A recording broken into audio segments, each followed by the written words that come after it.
So Brian Kelly seems to be optimistic about Kyle Parker's play. Kyle Parker, if you don't know, he's an incoming freshman 4-star wide receiver from Texas. And to me, this says a lot about how well LSU's recruiting. Kyle Parker he's probably their third highest recruited receiver, still a 4-star. But to me, this is how you put together a championship level team. If you look at whether it was Florida State and their recruiting classes they put together into Jimbo Fisher, whether it's Alabama, this is how you build a national title team with superior depth that Brian Kelly's talking about. You land a guy, okay, Kyle Parker, he's our third highest rated receiver in this class according to 24/7 Sports, but he might be our best player and he might be the best freshman wide receiver that he has a chance to be maybe our second, third best wide receiver on this team. And Brian Kelly talked about a guy who works hard in the weight room. Sounds like he's got a strong work ethic. This guy, I mean, the traits that stand out: excellent change of direction. He's got punt return ability. I mean, incredible, just shake and bake, make you miss. I mean, just makes guys look silly, can reverse field.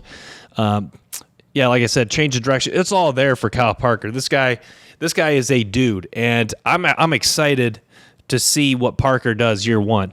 And I was listening to, if you go back, listen to Mike Denbrock, the OC for LSU, talk about LSU's depth at tight end. It sounds like Jackson, the Jackson McGowan kid, it's going to be a freshman out of Ohio. Sounds like there's high praise for him. He's kind of just got to develop physically so he can become a good blocker. But to me, I think that guy has a bright future. Mac Markway, this sounds like a guy that's going to be ready to go year one.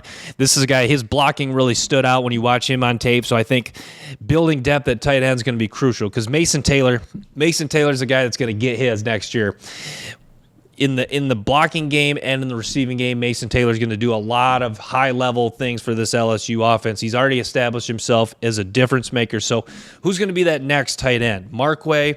Is Markway going to be that next?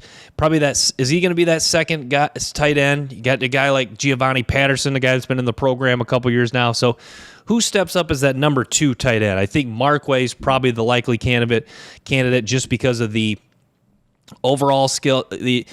Overall, his hands he's got solid like if you look at his he's probably got the best overall skill set when you combine with everything into it combined.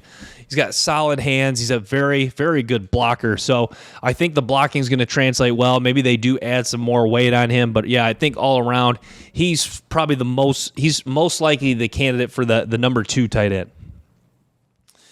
But yeah, it's the tight end room has a chance to really make a 360 jump and be one of the probably go from depth wise maybe kind of middle of the pack to now maybe this is a top 2-3 unit in the SEC.